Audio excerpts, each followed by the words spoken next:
Hello and thank you for joining us. You're watching Addis News Hour with the news. I'm Tabitha John. Stay with us. Prime Minister Abiy Ahmed expressed deepest condolences over the assassination of Girma Yeshitla, head of the Amhara branch of the ruling Prosperity Party. In his message of condolence, PM Abiy Ahmed, who also chairs the Prosperity, pointed out that some fanatics in Girma's hometown of Mahal Meda in North Shoa zone of Amhara assassinated him when they failed to manipulate him to their dirty politics. Girma was shot at close range and severely wounded at a place called Mahal Meda in Mensgera district of North Shoa zone. Although rushed to the hospital, Girma couldn't make it, saying that fanaticism within the ruling party and across the nation by some politicians should be nipped in the bud. PM Abiy threw words of admiration for Girma's steadfastness throughout the Prosperity's arduous path.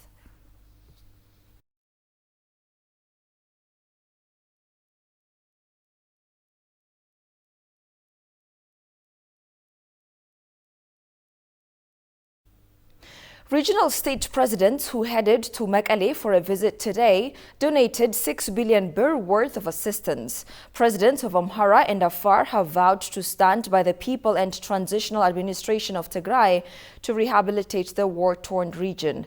Mayor of Addis Ababa and presidents of Oromia, Somali, Southwest Ethiopia, Sidama and Southern Nation Nationalities and Peoples region likewise expressed commitment to pitch in for the rehabilitation badly needed in Tigray. Meanwhile, the ruling Prosperity Party donated 20 million birr to rehabilitation efforts in Tigray.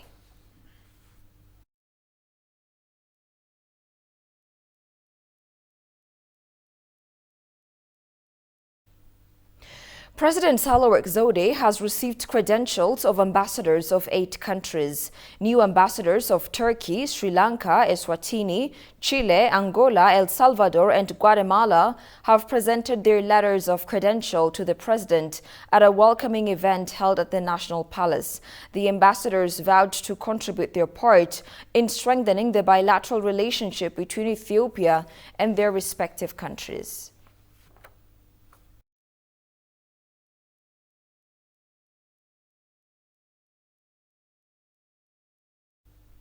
The Ministry of Foreign Affairs announced that the necessary support is being provided to Ethiopian citizens in Sudan.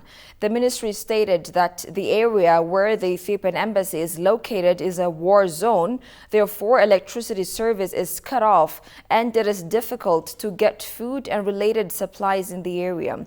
The ministry indicated the embassy is supplying citizens with essential services, cognizant of the situation. Since it is difficult to stay in the area and support citizens, only some staff of the embassy are currently in the embassy, while others, including the ambassador, are working from Gedarif area.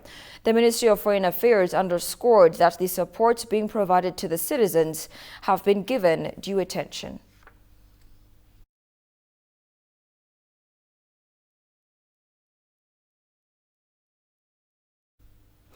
The 58-year-old state broadcaster ETV is leveling up the ground and is in the last 10-day-long countdown to inaugurate a state-of-the-art building up in the Shagole area of the Gulali sub-city. As part of its tumultuous welcome to distinguished guests and bigwigs of the central and regional governments at a grand event scheduled 10 days later, ETV. During the 90-minute match, Sisai Tarafa netted the first goal, giving the AMN the lead, while Habtamu Ashagri scored the equalizer for ETV. A penalty shootout gave the host ETV a victory in the warm ceremony, which also included a visit to the broadcaster's headquarters. ባለሜዳውን ቡድን ዋንጫን ጨምሮ በርካታ ስፖርታዊ ክንውኖችን እንዲከታተል በማድረጉ ነገር ላይ እንዲነሳ አድርጎታል። ብዙ በርካታ ደጋፊዎች እዚህ ሸጎሌ የስፖርት ቦታው ላይ የተከበራችሁና የተወዳችሁ ተመልካቾቻችን የተከታተላችሁ የምትገኙት አንድ ለአንድ በሆናቸው ውጤት ጨዋታቸውን ቀጥለዋል። ይህ ጨዋታ አንድ ለአንድ በሆነ ውጤት የሚጠናቀቅ ከሆነ በቀጥታ Ongoing evacuation mobilizations being carried out in Sudan are causing huge burden on Ethiopia, the Ministry of Foreign Affairs said today. State Minister for Foreign Affairs Misganu Arega has briefed the diplomatic community that the existing situation in Sudan has not been showing improvement. Briefing diplomatic community and representatives of international organizations based in Addis Ababa about the impact of Sudan's situations and evacuation on Ethiopia, State Minister Arega noted that huge mobilization of evacuations over the week has brought massive burden on Ethiopia. As a result of evacuation burden, Misganu called on the international community to support Ethiopia. He said the ongoing conflict in Sudan has a negative impact on Ethiopia, the East African region, and other sub-regions. As an immediate neighboring country, we have so many challenges which require attention and support from the international community, the State Minister underscored.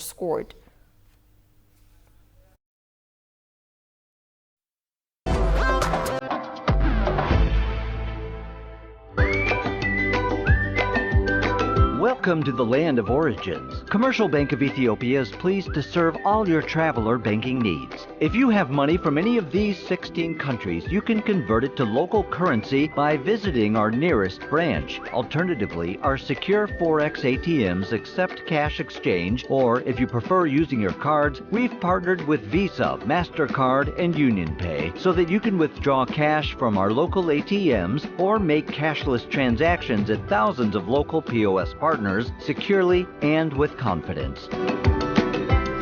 We are linked with more than 700 global banks through our direct SWIFT address, CBE Teta. We also work with 16 international money transfer agents, out of which Tune and World Remit enable you to make direct deposits into our savings and current accounts or our popular CBE Burr mobile wallet. Commercial Bank of Ethiopia, the bank you can always rely on.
Welcome back. Ethiopian institution of the Ombudsman unveiled investigations and recommendations on the support and service provisions to people displaced due to drought and flooding in Oromia, South and Somalia states. Briefing the media, Adana Belai, Maladministration Protection Director with the Ethiopian Institution of the Ombudsman, indicated that drought and flooding displaced thousands, killed animals and damaged infrastructures in the zones of Borana, South Omo and Dawa of the three states. The study spans between March 20 to April 3, 2023 and focuses on 10 districts in Oromia, South and Somali. The director indicated that over 235,900 people have been displaced and 1.3 million animals are killed due to the drought and flooding in the three regions. Listen to this. One of the gaps identified in the provision of support to the people is that there are no administrative mechanisms to help children, women, the elderly, and the disabled. Also, balanced diet and nutritious food could not be doled out in plenty. Thus, people like pregnant women and lactating mothers in particular suffer the most. The director put forward recommendations on the ways of temporarily and sustainably rehabilitating and rebuilding the damaged infrastructures.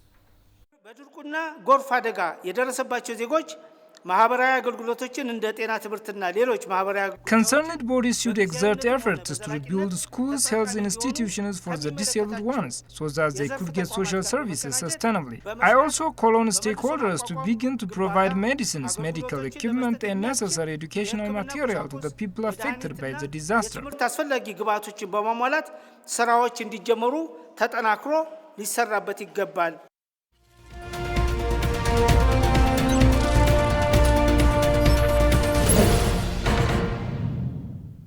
In business, the Ethiopian Embassy in Pakistan and Trade Development Authority of Pakistan (TDAP) on Thursday agreed to hold an Ethiopia-Pakistan Business Forum in Karachi during the second week of May.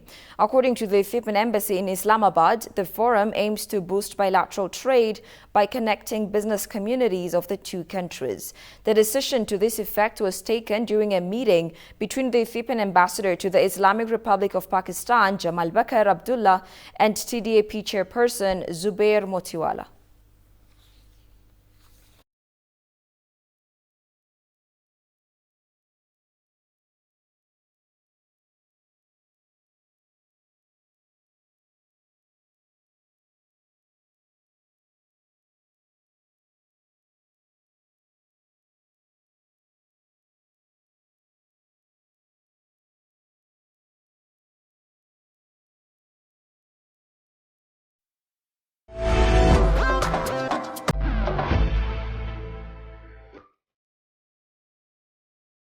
Welcome to the land of origins. Commercial Bank of Ethiopia is pleased to serve all your traveler banking needs. If you have money from any of these 16 countries, you can convert it to local currency by visiting our nearest branch. Alternatively, our secure Forex ATMs accept cash exchange, or if you prefer using your cards, we've partnered with Visa, MasterCard, and UnionPay so that you can withdraw cash from our local ATMs or make cashless transactions at thousands of local POS partners securely and with confidence. We are linked with more than 700 global banks through our direct SWIFT address, CBE Teta. We also work with 16 international money transfer agents, out of which Tune and World Remit enable you to make direct deposits into our savings and current accounts or our popular CBE Burr mobile wallet. Commercial Bank of Ethiopia, the bank you can always rely on.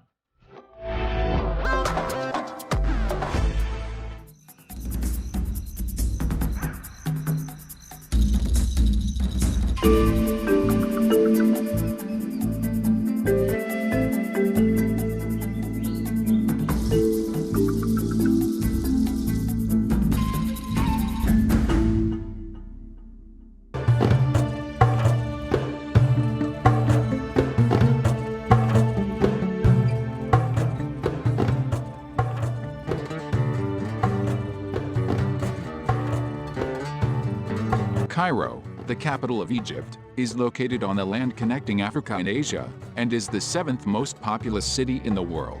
Cairo is the country's center of commerce, economy, education, and tourism. The name of Cairo means victorious in Arabic.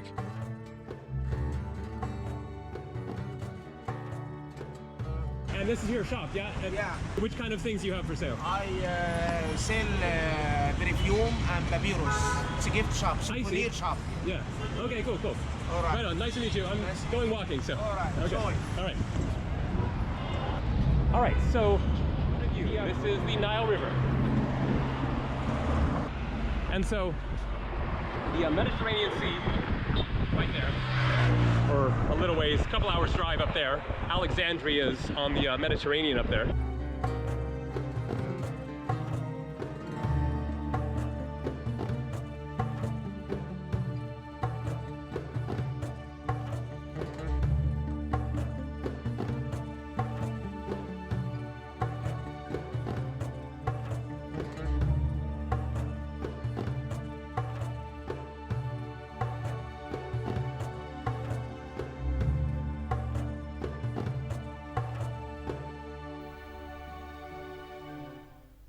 To stories from across Africa, the current ceasefire in Sudan might be extended, according to reports. The Sudanese military chief says he'll send an envoy for talks aimed at possibly extending the truce beyond the Friday morning deadline. No word yet on whether the paramilitary group, the Rapid Support Forces, will send an envoy as well. But the ceasefire has done little to ease the suffering after fighting broke out nearly 2 weeks ago. Bina Malamayo tells us more. Despite the ceasefire, Sudan's capital, Khartoum, is still rocked by occasional explosions and gunfire. But for the most part, the current truce is holding. And while the world waits to see if the ceasefire will be extended, people are venturing out to try to stock up on all the necessities they can get their hands on, like bread, water, and gas, but supplies are low and prices high. Some are drinking water straight from a Nile River, a dangerous prospect. We hope the solution will be a peaceful and a political one. People can't find water, and they drink from the river. We need to reduce the struggle of the people. With the death toll now passing 500, the World Health Organization says the biggest risks are coming from lack of services, not the gunfire. Only 16% of health facilities in the capital are operating at normal. But paramedics, nurses, and doctors are unable to access injured civilians, and civilians are unable to access services. The current ceasefire, which started on Tuesday morning, is providing an opportunity for foreign nationals to escape. After the first flight of Turkish citizens from Sudan arrived in Istanbul on Tuesday, Turkey's foreign minister said the evacuation continues by land, air, and sea. We are evacuating our citizens. We are also helping citizens of different countries. We have received requests from almost 40 countries. Arriving evacuees around the world describe hellish conditions they left behind. Gunshots still ring in our ears from the first day of the clashes. We heard all kinds of weapons and explosions. Our whole building was shaking. In the meantime, another humanitarian crisis is growing at Sudan's western border with Chad and northern border with Egypt, which is as far as these families were able to get, now living in makeshift camps with little food or water. And this is as the U.S. Secretary of State Anthony Blinken is getting involved, now discussing with the African Union Commission chairperson a way to create a sustainable end to the fighting in Sudan. And finally, according to the World Health Organization, about 200,000 people die of malaria every year in Nigeria. That's about 31% of global malaria deaths. And as the world marks the World Malaria Day 2023, health experts urge the Nigerian government to do more to prevent malaria spread. Kasaun Chane brings us up to speed. Enoch Godfrey is giving treatment for malaria. Here's the second time in the last 5 months. I'm very weak and I'm lost of appetite. This year, actually, this is the first time malaria attacked me, but normally malaria do attack me twice a year. So I've been finding a way to keep myself from malaria, and especially this period we are, this is when mosquitoes are everywhere, the rainy season period. Malaria is a disease caused by a parasite and spreads to humans through bite infected mosquitoes. According to the Malaria Journal, Nigeria had the world's biggest malaria burden, with approximately 51 million cases and 207,000 deaths annually. When you look at our environment, it's one that favors the growth of the vector that causes malaria, which is the Anopheles mosquito. You look at the regions, we have a lot of areas that are waterlogged. We have a lot of vegetations that trap water, and you know that make the egg of the vector, survive. And then Nigeria has a huge population, so when a disease occurs in this area, of course, it's going to affect a large number of people. So we have that number again. And then also the level of education concerning the prevention is not, we need to do more. Nigeria and 3 other African countries accounted for over half of all global malaria deaths. Last year, 31% of the deaths amounted to 191,890 occurred in Nigeria, 13 in the Democratic Republic of Congo, while Niger, Republic and Tanzania trailed behind with 4% each. Medical experts in Nigeria are calling on citizens to ensure clean surroundings and are also asking for improved government funding to address the situation. We need to make policies that will ensure that people don't come down with malaria. We need to make policies that will make the environment unfavorable for this vector. We need to make policies that will say, okay, vaccine, where we insecticide a whole large area and make sure that this vector is not there. Our education, health education concerning malaria and its preventive methods should really go down to the grassroots and then everywhere, and then ensure that the treatment of malaria is made readily available and also, if possible, free. Governments are seriously taking steps to fight malaria that should protect more Nigerians like are free against malaria and also reduce the number of deaths associated with the disease in the country. You're watching Addis News Hour. Here's a reminder of the stories making headlines. PM Abiy expresses condolence over the assassination of Girma Yeshitala.